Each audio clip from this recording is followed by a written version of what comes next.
Hello, everybody. Welcome into SportsDay Insider presented by the Dallas Morning News. I am Kevin Sherrington, joined by my pal Evan Grant. David Moore is at the owners' meetings trying to decipher Jerry Jones. And so we will talk a little bit about that in a minute. But first, Evan's back from a road trip. The Rangers made to Cincinnati. A really crazy 3-game series. If you just read the numbers from that series, Evan, and did not know the outcomes of the games, you would have said, "Oh, they got plowed in those 3 games." Yeah, and they came out of it, 2-1. Their second series win of the year. They're 2-0 in series. What a crazy couple of games, 3 games that was. yeah. It just the first night, Kamal Rocker just wasn't very good. His misses were all over the center of the plate, and it just made it easy for the Reds to go to town, and they did. They had 6 runs on them in the first 2 innings, and it was, it put the Rangers in a really bad spot because they had really no bullpen that night. They had 2 guys, and it was a prescription for disaster the rest of the turn of the series if they were going to have to go deeper than that just to finish the game. So you get through Monday night when they lose 14-3, and you think this has the possibility of going really bad. But I think the answer to all this is that, it started out really badly, Kevin. I mean, Kamal Rocker really probably shouldn't have gotten out of the second inning, and he did. He gave the Rangers 3 innings. But his misses were all over the heart of the plate, and the Reds are an aggressive team, and they hit fastballs, and that was just a bad matchup. And it put the Rangers in a really delicate position because they only had 2 relievers available, really, on Monday night. Their bullpen was kind of gassed from a heavy workload over the weekend. And so you look at all this, and you're sitting there Monday night thinking this series could go really bad, really fast for the Rangers. But I think the answer to all this is, when Nathan Eovaldi is involved in the mix, he understands the assignment. I'm having a hard time right now coming up with a free agent other than Adrian Beltre who has been a better signing for the Rangers in their history in terms of on-field performance. And Nate went out there and did everything the Rangers needed to do. He counterbalanced the Cincinnati offense with a really varied pitch mix that didn't rely on the fastball at all, really. Was very efficient with his pitch mix. Didn't have an inning of more than 15 pitches. And you look up in the 9th inning, he's still in the game. He's got 90 pitches. The Rangers have scored on a Wyatt Langford home run, and that was it. And they're winning 1-0. And darn if Nate doesn't finish the game out in 99 pitches, the first 1-0 Maddox in Rangers history, where a starter goes the full game and under 100 pitches, the first 1-0 game since pitching numbers were kept, since pitch counts were kept in the late 80s. I did go back. Charlie Huff won a 1-0 game in 1988. I think he pitched 11 innings in that game, and he threw 163 pitches. 163. He would just get warmed up, too. Well, explain to people what a Maddox is, Evan. I already did. So you just weren't listening. You just said a Maddox. You didn't say which Maddox it was. I said a Maddox, which is a game of under 100 pitches, complete game. Who was it named after? Is named for Greg Maddux, who had 4 of them in his career, but had 4 1-0 Maddoxes, but had a lot more complete game under 100 pitch performances. And here's a cool stat. The last 2 1-0 Maddoxes in baseball have happened over the last 3 years. The pitching coach both times, Mike Maddux.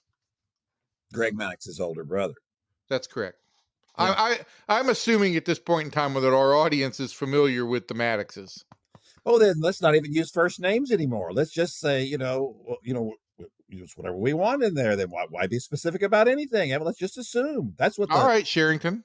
That's what we do here in journalism. We just assume the reader knows things. So anyway, it was. I'm having a hard time coming up with a more impressive regular season start in Rangers history. Folks, I got a new puppy over the weekend, and I'm having a babysitter right now because my wife is not feeling all that well. So she's a little bit squirmy. So we're all Birdy. babysitting the dog. That's the deal. We're all babysitting the dog now. Her name is Birdy, and I'm going to send some pictures of her on the internet later on. But she can bark occasionally, so I'm trying to babysit her just a little bit. Anyway. Yeah, that's not me objecting to what Evan says. That's his dog. So get that straight. Anyway, I'm having a hard time coming up with a regular season pitching performance by a Rangers starter that was more impressive than that, given all the circumstances. I know it's early in the season, but the ability for the Rangers to get in a real issue with their bullpen was significant. And Nate turned everything around for the Rangers and not only got them a win, I think saved the bullpen for the ability to pitch on Wednesday, which we'll get into in a second. And I think he paved the way for Jack Leiter. I really think having Nathan Eovaldi pitch in front of Jack Leiter is going to be beneficial for Jack. And what we saw on Wednesday was Jack Leiter go out there, retired the side in order the first 3 times through, just like Nathan had done the day before, just using the same kind of pitch mix and not relying on his fastball nearly as much as he usually does, getting quick outs. And in the 5th inning, he's allowed 1 hit on 70 pitches. And it was looking like he was going to go, into the 6th and have the first quality start of his big league career. Of course, the problem with throwing a bunch of breaking balls is that you put a lot of stress on your fingers because you're really ripping on the seams and you're causing a lot of friction. And he already had a little bit of a tender area of skin on his middle finger on his right hand. He ended up with a blister there. So that led to his departure. I looked at the blister yesterday after the game, and I mean, not that I'm a medical doctor, although I do take care of puppies.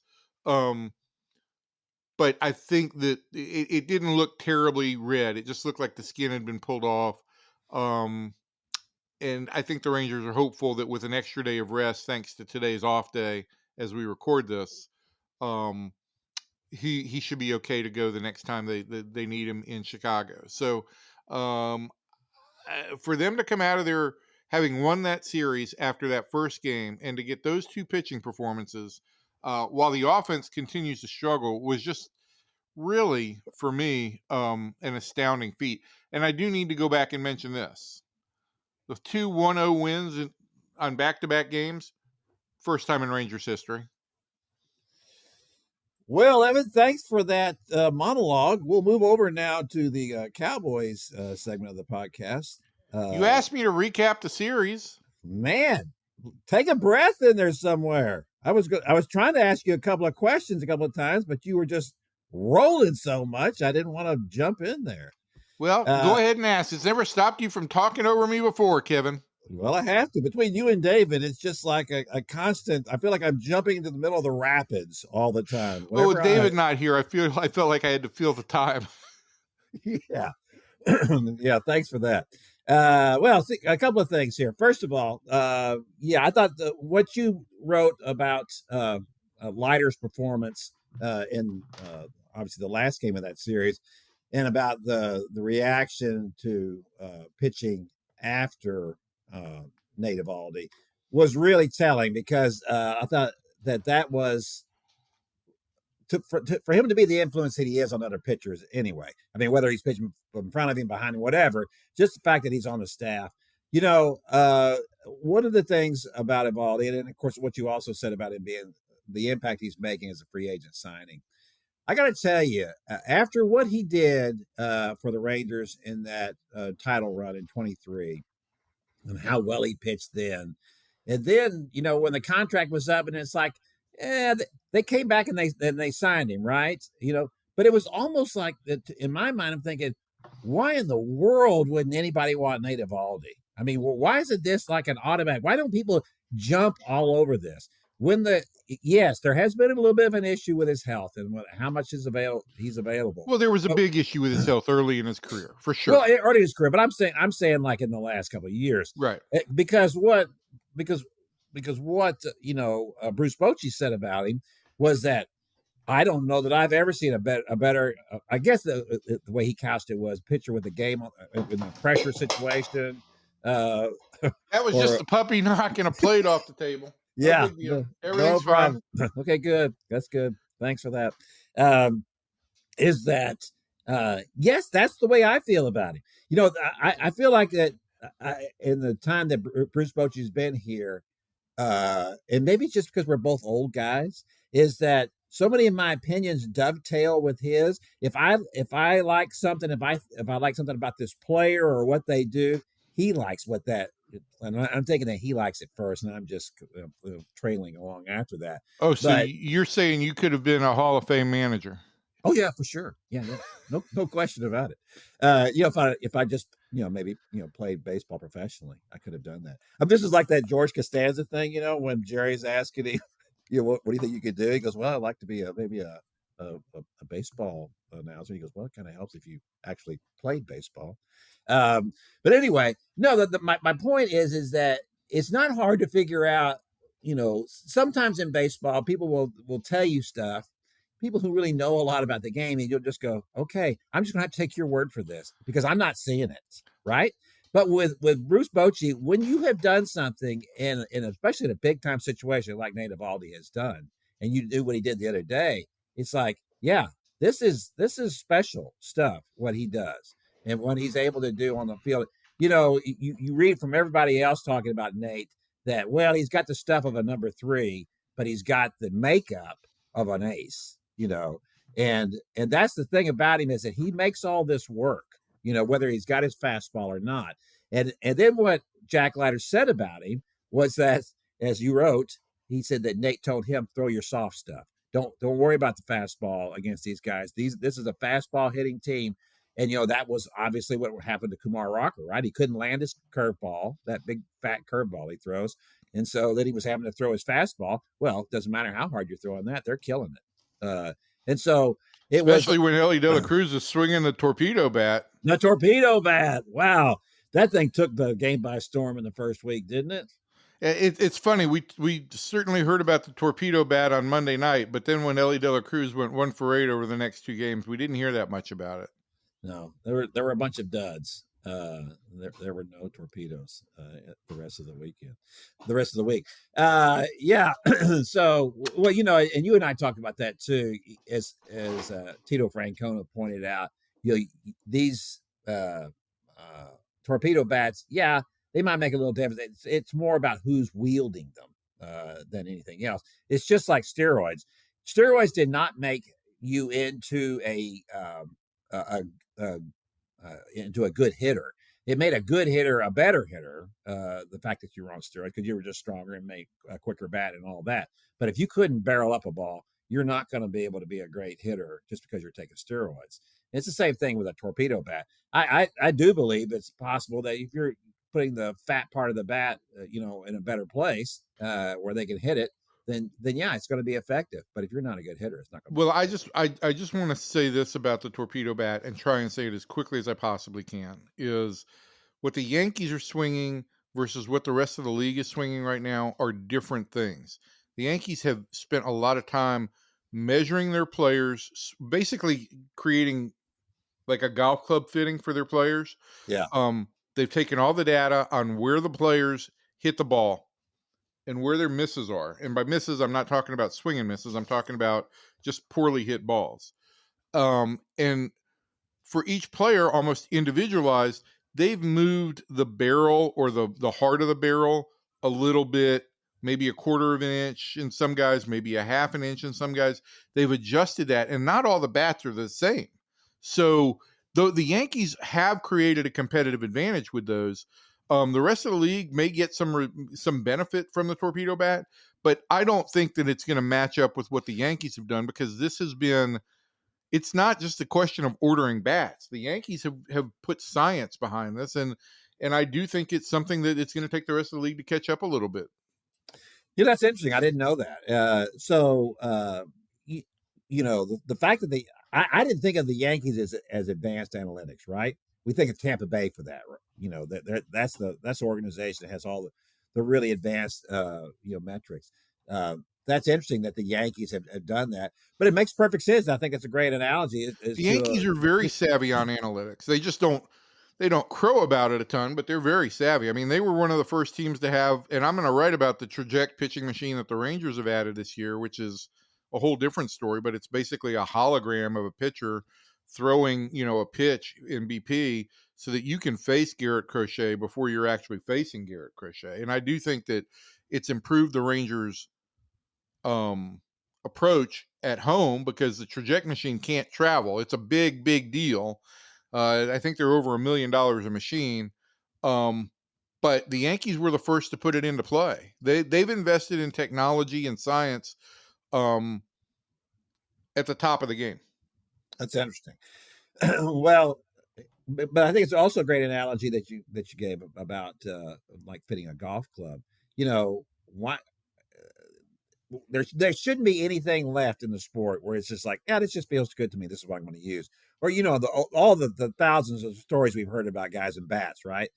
Guys bat breaks. He doesn't have any more bats. He uses somebody else's bat, picks it up, and then hits a home run. That kind of stuff. Those are very romantic stories, but it should never come down to that kind of thing. Everybody should have what is exactly the best kind of bat for them at any given time. And so that's interesting. I'll look forward to reading your story about the holograms. And does Luke come with it? Is there a Princess Leia image as I shouldn't have said hologram. It's more a projector. But I've seen video of the machine, and it's really cool in that you get Garrett Crochet's motion, and the ball comes out where his hand is. The only real technological issue with this is, extension and where the pitcher releases the ball has become a real measuring point and a big factor in pitcher's effectiveness. And for the traject machine to be able to do that, I think you're going to have to create more of a sliding gantry that allows the machine to move out a little bit when the pitch is delivered. The dog just tried to jump on my desk. But oh my gosh! Anyway, I do think it's going to be a really good tool for the Rangers. And they have joined. I think it's about half the league now that has them. Really? Yeah. Well, that's good. It's good to know that I was about to give them credit for jumping out to the forefront of this, and now they're just in the middle. No, I actually believe that this was a part of Chris Young's negotiation on his contract for this time around, and I'm hoping to get into all of that when I can get this story finished. But I think that Chris felt that this was necessary for this team to improve its offensive approach, both in the immediate term and in the long term. Okay, very cool. Well, the Rangers, as we're taping this on Thursday, are off today, and then they'll be back at it out at the ballpark this weekend. So I guess the one concern in all of this is that Kumar Rocker gets his curveball working again. He got it working at the end of spring training. Had a nice start. It wasn't a pretty good start. Then a nice start, and then he pitched well in relief as well, but that wasn't good last week. So I think the feeling was going into the season that one of those two guys was probably going to drop out of the rotation when Patrick Corbin was ready, and he can be brought up on the 11th of April. I would say right now that Jack Leiter is an early running to stay in the rotation, and I'm not saying that that Rocker would come out either, but if he doesn't pick it up, it's going to be a pretty easy case for that. I think that he might have as few as one more start before the Rangers have to make a decision. I think Corbin can be recalled as early as April 11th. And, maybe the Rangers want to see a third start from Corbin based on what he does in his first two. And maybe they want to see a third start from Rocker. That's all still to be determined. It just wasn't a good start for Kumar, and he said as much. To his credit, he said he's got to be better. I think the Rangers were frustrated with the fact that that the misses were over the heart of the plate. That's just if you're gonna miss, in baseball, you want to miss away. And that just didn't happen, and Kamar couldn't make an adjustment fast enough. And really, I think one of the questions we had about Kamar coming in was going to be, what's his secondary stuff like? And so we saw that you can't just get by with a fastball. You've got to have something to go with it, and he did not have that the other night. Among the many ways I'm embarrassed, one of them was I went into the after his last spring start and surprise, and I went down and I asked him about what his third pitch was. He said third pitch, and I said, well, basically all I could tell you was throwing was the fastball and that curve / slider, and he said he had was throwing like 5 pitches, and I got to tell you, it didn't look like 5 pitches to me. So what is the book on that? Yeah, I mean that is the real question, and I mean this is a question that I had asked him after a incredible, rehab start at Frisco last fall or last summer. But it is pretty much the fastball and the slider curve. I think sometimes maybe he calls it a slider, other times he calls it a curve. I think the Rangers basically consider it one pitch. The funny thing is, when I saw Kamar in college, he didn't have a fastball that night. Really didn't have a fastball to speak of. And I thought he pitched a great game against Ole Miss without much to work with. So I think he's got the ability to pitch. I just do think that it's important that he's going to have to get more confident in using an actual third pitch. Right now, it does not seem like he has that, and that's going to make it really tough to get through a lineup 3 times. Last night Tuesday he struggled, or Monday he struggled to get through a lineup twice, but it's going to make it really difficult to get through a lineup 3 times if you don't have anything else to offer him. And so that's what he's got to work on. And these are things, Kevin, right? We've talked about with Bruce Bochy about Kamar Rocker's times to home plate, which have been slow. He was able to speed it up to about league average for his last spring training start. But there are some things that you see that you say, okay, this guy had, 5 starts before the Tommy John surgery, and he had about 8 starts last summer. He hasn't had much minor league experience to speak of, and there may be some finishing off that needs to be done. I don't have any doubts that Kamar can be a really good pitcher. I just do wonder, if there is some finishing off that needs to be done in an environment where he can have more success rather than failure. Yeah, I don't have any problem with that. Before we get out of our Ranger segment, I would like to just address the whole issue of, the Rangers were built to slug, right? And that's what they were going to do. And so far they have not slugged. They're just slugs. They're not slugging. We had a good start from Wyatt Langford. Had a decent start from Adolis Garcia and Jonah Heim, and that's a good thing. It upticks there, but slow from Simeon, slow from Seager, and they're going to have to get something from those guys at the top of the lineup. Yeah, I mean, it's been pretty much slow all the way across the board. I will say this: I do think that we have seen some glimpses from Langford. You've seen some improvement from Garcia and some improvement from Heim. And look, on the offensive side, if you have to figure, if you get improvement over last year from Heim and Garcia, this offense long term is going to be in pretty good shape. So I think that the takeaway for me after 7 games is the offense hadn't been great. I do think that at home their approach was really good. It just didn't get great results. But I think that this is, I think it takes some time. They didn't come out of the gate slugging, but I do think that their approach is better, and I do think you're going to see more results over the course of the year. Okay. All right, if you say so. Yeah, I'm not really worried about them hitting. They'll hit, I think, eventually. There's too many good hitters in this lineup, I think, for it to be something that lingers that long.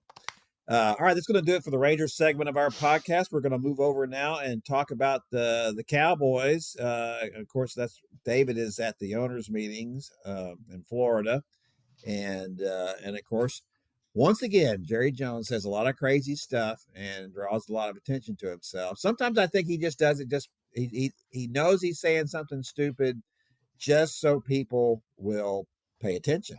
Uh, I don't have any other explanation for it. Why else would he say, in referencing contract extension negotiations with Micah Parsons, and when he's talking about Micah's agent, David Mulligetta, who's one of the big power brokers in NFL free agency. It's not he's not somebody that people don't know. Twice he made a point of saying he didn't even know his name. Kevin, can I just ask you a question? Can you just explain the whole Micah Parsons thing to me? I'll hang up and Well, listen. yeah, the thing about all of this is that, of course, as we know, Micah's still under his rookie contract, and so the Cowboys don't have to re-sign him right now, but they know they have to really get this thing done, because the last thing you want to do is go into a contract season with Micah. He's one of the best players in the NFL, and so there's been a lot of talk about this. Why hasn't it gotten done? They really need to get it done. They can't wait. They can't wait. Of course, Jerry waited on Dak Prescott. He waited on CD Lamb. He waits on everybody. And as he explained it the other day, the reason he waits, he said, I'd rather pay more and get it right than to get it wrong, than to screw it up, is what he said. And how that makes any sense, well, it takes somebody like David Moore to explain it to you, because David spends a lot more time around Jerry than I do. But what the way that David explained it was, Jerry went on to say that there have been times when I have given contracts to people, and then they play really well, and then they want to tear up their contract and renegotiate. That happened with Emmitt Smith, and happened with Deion Sanders, and happened with Zach Martin, and happened with Jason Witten, and to some extent, it happened with Tony Romo. Look, I get that. That's frustrating when a player comes back and doesn't want to, play under the deal he has. But that's just part of the game, when you're playing with the big boys, that's what you got to put up with and figure that out. It doesn't mean that you just go on and on and on and holding on and waiting to find out, what you're going to get with a player. If he had signed, Micah to a contract extension earlier, and not let Myles Garrett set the market, then maybe we could have got him a little cheaper, and maybe it helps him get one of these free agents. Because when you've got a team where three guys are going to have $135 million starting next year, if they do re-sign Micah, and that's between Dak, CD, and him, and then you figure on another $40 million coming from Oso Odigizua and Trayvon Diggs. Well, that's $175 million committed to five guys. So that means that you're going to have to get a lot of players on the cheap. You're going to have a lot of young guys. You're going to have some older guys who are probably on 1-year deals. And that makes it difficult. Kevin, I think I'm getting what you're saying now. Yeah. What's that? Can I draw a parallel? Draw a parallel. Go right ahead. So the Rangers got it right with Nathan Eovaldi, right? Yeah. But if they'd offered him $20 million a year for 3 years, say in July of last year, yeah, they'd have gotten him signed and had $5 million to go somewhere else. Is that kind of what you're saying? That's what I'm saying. That's what I was saying earlier about Nate. Was like, why, to me, he's worth the money. I mean, I get the whole thing about his injury. And when you've got Jacob deGrom, who's making money for doing nothing, or he has been anyway, then I get, the issues with that. Of course, the difference is there is no salary cap in baseball, as we know, so you don't have to. But I mean, in baseball, the CBT functions as a de facto salary cap that owners use as a salary cap, and that was the Rangers' reason for not going out and signing an established closer. Now, I mean, I don't want to go back into the Rangers, but I'm just drawing a parallel here. This is the deal: the Rangers did get the right guy with Nathan Eovaldi, right? But they are still, there is some question about how deep is their bullpen and how deep is their actual starting rotation depth. I will say this: if they had been able to have $5 million left going into spring training, they would have been able to re-sign Andrew Heaney. Yeah, right. And I know that Chris Young likes Andrew Heaney. So back to the Cowboys. So the issue for me is, and I proposed this, and I'm not, I'm not saying they should do it. I'm just saying they should think about it. And you should always think about these things. But if you're going to struggle this much to sign Micah Parsons, and apparently David believes that this is going to get done, it's just going to happen. I'm not sure it's a good idea. And I'm not sure it's a good idea because of this, not because of who Micah Parsons is. Now, look, one of the reasons they're kind of, hemming and hawing on this whole deal is that they would like Micah to be more of a classic leader. They would like him to be a guy who shows up out there at the start when he's supposed to be there, the involuntary workouts with everybody else, and not do all this stuff where he's training with sumo wrestlers or whatever else crazy thing it is that he's doing. They probably would like it if he wasn't doing the podcast, because they don't think that's a good idea to be talking about the things that he does. I think that probably we're just in the Cowboys just want to control. Now, I bet you the Cowboys would love it if he did the podcast, if the Cowboys own the podcast and they were making money off of the podcast. Well, you bet they would. So there's no question about that. Listen, it's just a different world now. It's not the same world that it used to be that we live in. You just have to get used to those kind of things. Correct. When a guy plays as well as Micah Parsons plays. Look, let me just say this. I want to make this clear to everybody. Micah Parsons is the Cowboys' best player. He might be their best player this century. I think that includes a guy like Zach Martin, who's one of the best guards. Zach Martin's probably the second best offensive lineman in Cowboys history, behind only Larry Allen. I think that Micah Parsons is one of the greatest Cowboys ever, just in pure talent. So can I just say this before you move into analyzing what the Cowboys should do next? Yeah. I mean, I've listened to all this. I read your quick take that was in the print yesterday. And the whole time I'm reading this, I keep coming away with this. The Cowboys get into trouble every time Jerry Jones thinks he is smarter. He needs to stop acting and speaking like he's smarter than the rest of the NFL. Well, that's what he does. You can't eliminate agents in this game. And it's only going to cause more acrimony with the player. And I just, it's insulting to me as a sports fan that Jerry would foist this upon people. This is just not how sports works anymore. You're not smarter than the game. No, he's not. And he's certainly not smarter than Howie Roseman with the Eagles, who constantly is rebuilding, reshuffling. How much does Howie pay you? A lot. He pays me a lot of money. I have never heard you love an executive like you love Howie Roseman. I love active GMs. I like GMs who are doing stuff, they're percolating or making things happen. I had a conversation with Chris Young this spring, and we talked about Dave Dombrowski. And I told him how much I love Dave Dombrowski because he gets stuff done. He's not afraid. He's very bold, and the track record is there, right? Taking 4 teams to the playoffs. I mean, he winning World Series. I mean, he's organizations. He's terrific. And Howie Roseman's in that class. Dave's long-term vision, ever since he left Montreal, Dave's long-term vision has really been about October. His horizon ends at October every year. Yes, it does. And if it doesn't work out, he just moves on. And that's what Chris said to me. He goes, I'm not interested in moving on. This is where I grew up. No, but I mean, I know what you're saying, but yeah. But yeah, that's his vision. But that's the thing. If Jerry can't make these things work, if you're getting boxed in by your superstars, it's kind of like that whole NBA model, right? Where everybody wanted to have the 3 superstars. And then the problem with that was if you got 3 superstars in the NBA, then how do you construct the rest of the roster? It's kind of a little bit of a mess. And then one of those superstars gets hurt. Well, you're really screwed then because the guys that you have behind them are not very good. And so that model kind of came and went, really, right? Now you're seeing where people are kind of back to more of the 2 superstar model where we have better role players behind them. And I think I'm just beginning to wonder if the Cowboys wouldn't be better off if you can make the right move, like Bill Barnwell did for ESPN, in which he proposed in a trade where it would be a 3-team trade between the Browns, the Cowboys, and the Falcons. And in that 3-team deal, which is all very complicated. But the Cowboys would end up with the second pick, which is the Browns pick, and then they would end up with the 15th pick, which is the Falcons pick, and then they give up their 12th. So they'd have 2 first-round picks, then they'd also pick up a 3rd-round pick. Now, is that enough for Micah Parsons' talent? He's a Hall of Famer. Probably he keeps this track. Look, with the second pick, the whole point would be that you try to get Abdul Carter of Penn State, who is everybody's Micah Parsons starter kit.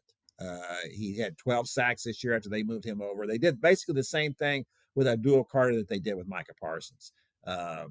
Only he is, I think, because of what Micah Parsons has done, now people are recognizing the talent that's there. That's why the Cowboys got Micah with the 12th pick back in the day, because everybody thought he was good. They had no idea he was going to be this good. If anybody had any idea that Micah Parsons was going to be this good, he'd been the first pick of that draft. So is he the best player from that draft? Is he? Yeah, from production standpoint, yeah, for sure. So, and then that guy, Patrick Surtain, was the cornerback the Cowboys wanted to take, and he went at 8, I think, to Denver, and that's why they traded down and took Micah Parsons. And Surtain, he's tremendous. He was in the running for Defensive Player of the Year as well. I mean, he's a tremendous player, but he's not a game wrecker like Micah Parsons is. It's close, but he's not a game wrecker like that. So, Abdul Carter, could he come in and give you a reasonable facsimile of Micah Parsons? And I'm not saying he'd be as good. If he was 90% as good, 80% as good, would that be good enough for you? If you were now paying him, a rookie salary for 4 years, and so you're moving back, and now you're being able to add more players, maybe even to sign more free agents. And if you're able to do more things, maybe you're just better off in that kind of situation. I don't know. That's a hard thing to say, especially on the heels in this market of a franchise that just traded away a franchise player. So that would be a difficult thing to make a call on, but it's certainly something the Cowboys should discuss. And I don't know I don't say one more thing. I don't think it really is, because Jerry is enamored with stars. And so that's why Jerry is saying all this stuff about I'm talking directly to Micah. I'm not talking to his agent, because Jerry loves his stars. And so I do think he'll resign him. I just don't know if that's in the best interest of the Cowboys, if he's going to keep giving these guys max money. Well, again, I had 2 thoughts. One is I pretty much stopped listening to your explanation once you mentioned Browns and Falcons, because it just basically, look, that's 100 years right there without a Super Bowl win. Well, those are the kind of people you take advantage of.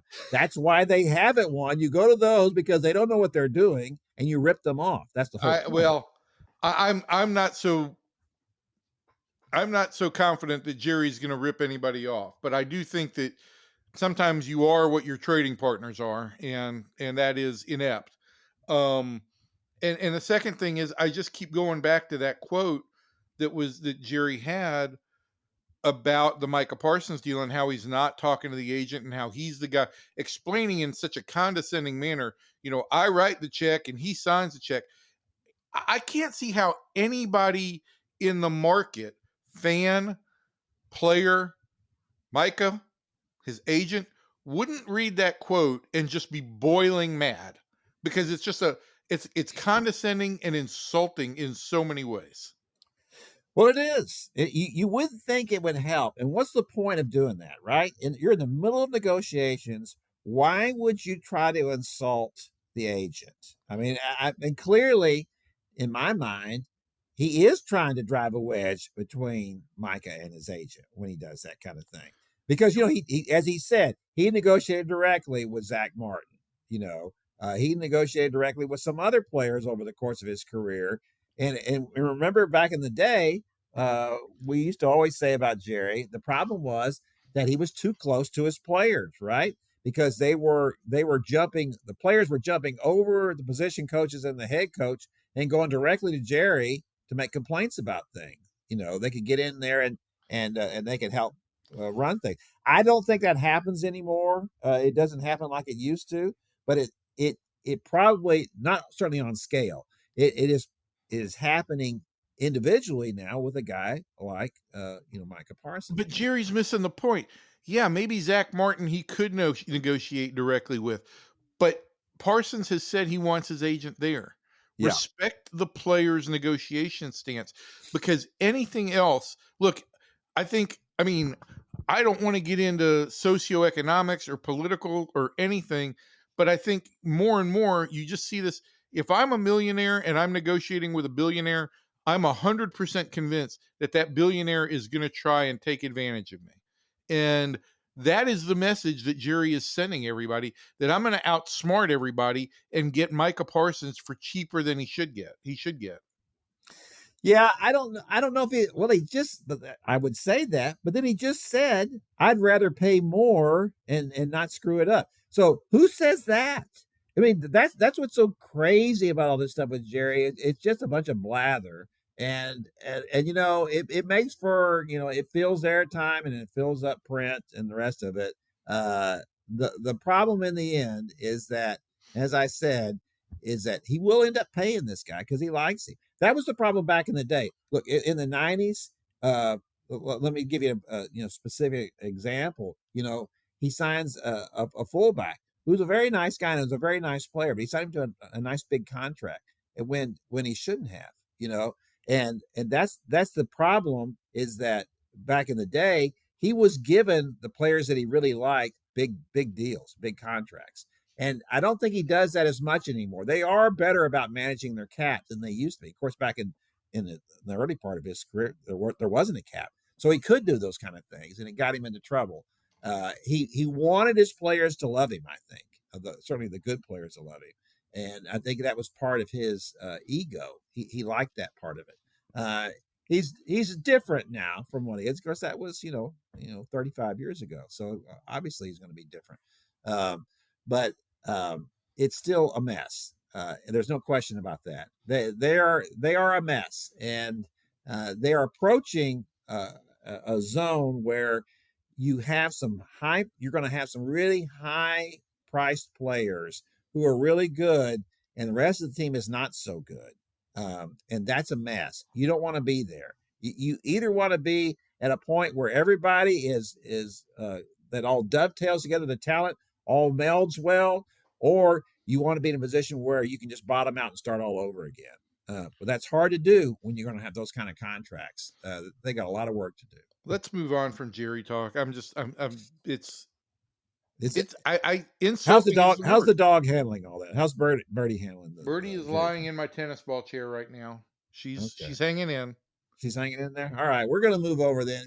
Stop talking about the Cowboys. That's making you sick. I'm with you. I don't know why this one makes me so much madder than the other things, but it's just like a total disregard of the hierarchy of how this works now.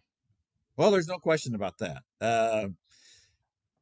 It borders on some things that we could question about, how Jerry's doing in his dotage. But we'll see. Sometimes he has a reason for doing what he does. I'm not going to justify it though. All right, let's talk a little bit about the Final Fours coming up this weekend. It's right on it's right in front of us here, as a matter of fact. This was a kind of the classic chalk type Final Four, all the number one seeds.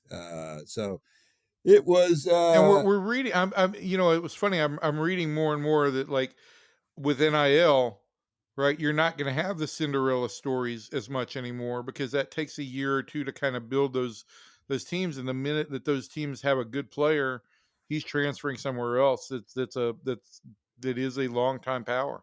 Yeah, I think that's probably a logical explanation, although I don't think it explains Butler. I don't remember all the players that were on those Butler teams, but I think there's still room for that team that is just 6 or 7 or 8 guys who have played together for 4 years, and so they know each other inside out.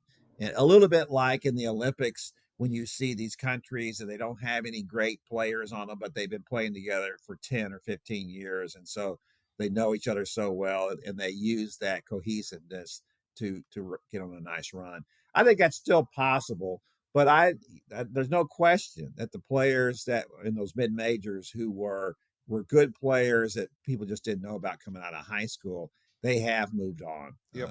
to bigger programs now. So on one side of the bracket, you've got Duke playing Houston, and on the other side, we've got Auburn and Florida. These are four teams that are kind of similar. They're all really defensive oriented programs that they run on that.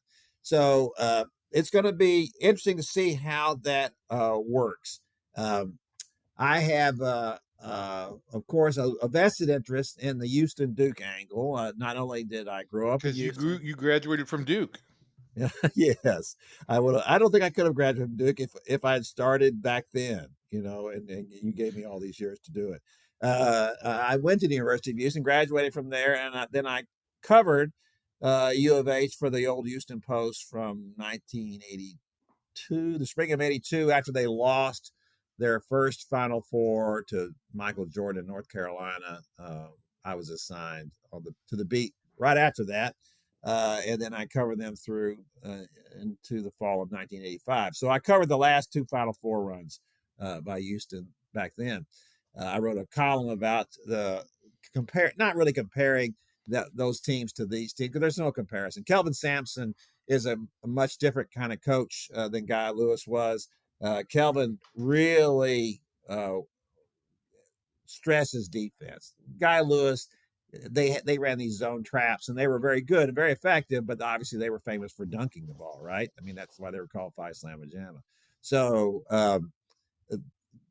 Kelvin Sampson's teams remind me more of Milton Richardson's Arkansas teams in the early 90s at 40 Minutes of Hell.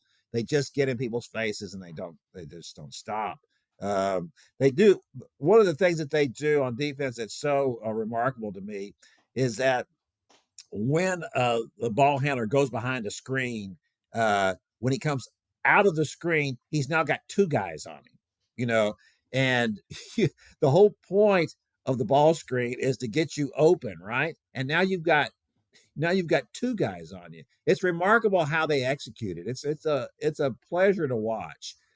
So Kelvin Sampson has four core tenets, and three of them are about defense. So that tells you the emphasis on it. They are the number one defense in the nation.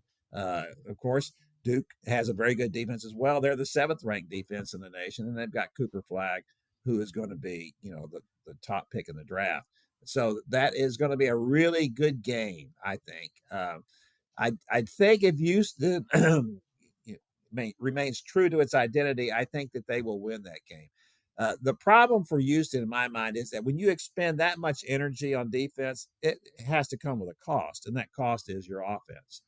It's hard to be a two-way player when one side of the ball you're playing that hard. L.J. Cryer is their leading scorer. He played, amazingly enough, he was a freshman on Baylor's national championship game, the team that eliminated the Cougars in the semifinals, the Final Four semifinals that year. So I wonder how many times has a player won a national championship on two different schools? I mean, I guess that's probably happened before, but if the Houston were able to do that, that would be really remarkable if they did. So we'll see. I'm very intrigued by that game. I am going to go ahead and home it up and say that I think Houston will win.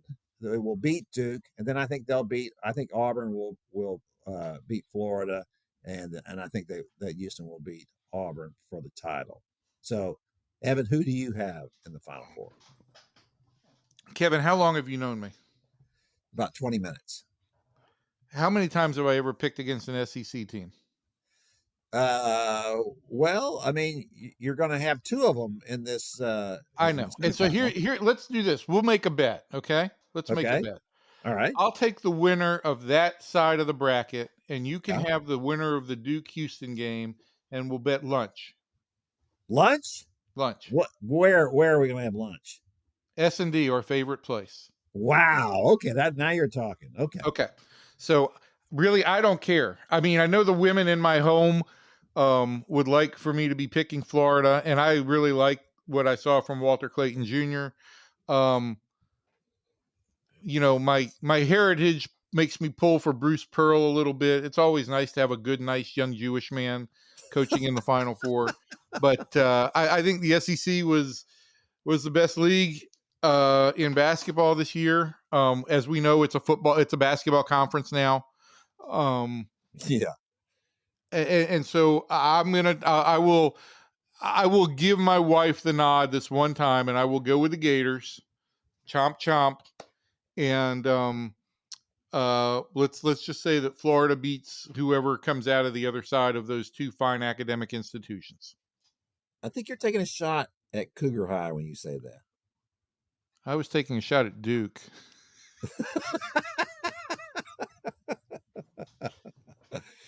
Oh boy, I tell you, it would be nice to see Houston win this game. They have been to 7. This will be their 7th Final Four. There are only 9 schools that have been to more Final Fours than Houston. All 9 of them in front have won at least one title. Houston has not ever won. So, as I said in my column, they're kind of the Susan Lucci of college basketball. Susan Lucci Kids was a soap opera star in the 80s. In the 90s. When soap operas were important. But I anyway, think people still like soap operas. Susan Lucci Kids was nominated for a daytime Emmy like 18 times. She won on her 19th time. It was very, very funny. It became a punchline. She was on Saturday Night Live once, and in the opening monologue, while she was talking about the fact that she hadn't won, all of the cast members who had won Emmys were holding them up and and celebrating the fact that they had won Emmys that she didn't have. I just need to amend that to it became a punchline. It also passed as a punchline. Yeah, it does. So, it would be nice to see them win that. It would have been nice if the '83 team had won. Houston, of course, they lost to North Carolina State at the pit in one of the most famous endings in college basketball history. That was, of all the teams that have made it, and those first two, were the ones with Elvin Hayes and Don Chaney in the mid '60s, and of course, Elvin Hayes and Don Chaney were both great players, both Hall of Famers. And then Houston had then the 82, 83, and 84 teams also had a couple of Hall of Famers on them, and Hakeem Olajuwon and Clyde Drexler. But I think that 83 team was the best of all of them. It was extremely talented, and they ran into a little bit of a buzzsaw against North Carolina State. They weren't expecting that. North Carolina State was still riding a high from beating Georgia in the semis. That was Georgia. That is the worst semifinal team ever in the Final Four. That Georgia team. That Durham guy. What was his name? Hugh Durham. Hugh Durham. Yeah. What a joke. What a joke that team was. Meanwhile, Houston's playing, Louisville in this huge dunk fest in the other semifinals. And of course, that was part of the explanation for what went wrong for Houston, was that they expended so much energy in that comeback, dunking in the semifinals at elevation. That had been a storyline before the Final Four. It's like, how's that going to affect people? And everybody just tried to poo-poo that whole thing. And it clearly was a factor in the game. I remember at one point in the finals, Lorenzo Charles, who, of course, had the winning shot, the winning dunk, picked that air ball out of the air. From Derek Whittenburg. He was bent over at the baseline after some kind of play down there, bent over, holding onto his shorts, just gasping for breath while the ball's going back the other way, And then Lorenzo Charles ends up making the play of the game and practically the century. That was I felt I didn't as a UH alum. Look, I went to school. It was a commuter school then. It's a commuter school now. But I didn't have any affection for it from an alum standpoint. I just liked those guys. They were nice guys. That guy Lewis I don't think he ever got his just due. I would have liked to have seen that team win the title. Had they won the title, people would call that one of the 5 best college basketball teams ever. it really, whether they won or not, it's one of the 5 best college basketball teams ever. But no one gives them. If you don't win at all, you don't get your due. So I'm sorry that they didn't break that. I think it would be nice if the Cougars broke that streak now. Kelvin Sampson is a really good coach. He's done a really good job. He's a little sensitive about his name. Occasionally gets called Kevin. I don't know why he's got a problem with being called Kevin. It's great. I name. do. Yeah. So I think, if he gets that, maybe people will get his name right and he can be happy about it. He's got the last name of Sampson. How can you be complaining when you got a name like Sampson? Holy cow. I hear you. Yeah. So anyway, and then now let's see. So this is our potpourri segment. We need to talk a little bit about let's wrap this up. You've wandered all over the place with Houston memories. Wow, that's a shot. These are pretty good memories. Okay, they made a 30 for 30 about it. Did they make a 30 for 30? And you star in that. I did star in that. I was fantastic. But let's just tell them that we'll talk next week about a basketball reunion. Yeah, the Mavericks going to have a basketball reunion next week. If you weren't aware, the Lakers are coming in next week, and the Mavericks are going to play a guy named Luka Doncic, who after a little bit of a break-in period has been pretty good for the Lakers. Shock of all shocks. Shocker. Yeah, shocker. Meanwhile, Anthony Davis has come back for the Mavericks, and he's really putting on some gritty wins for our local club, our Hoops Club. So that'll be fun. I'll be out there for that game. I'm interested to see the reaction for that. That will be really something to see what everybody does. So I guess that's going to do it for us. Evan's ready to go. His dog is out the door, I think. And there's been a mad escape here, and I need to attend to whatever's happened. Dogs on the loose. All right. So from everybody in here and everybody out there, thanks, and we'll see you next time.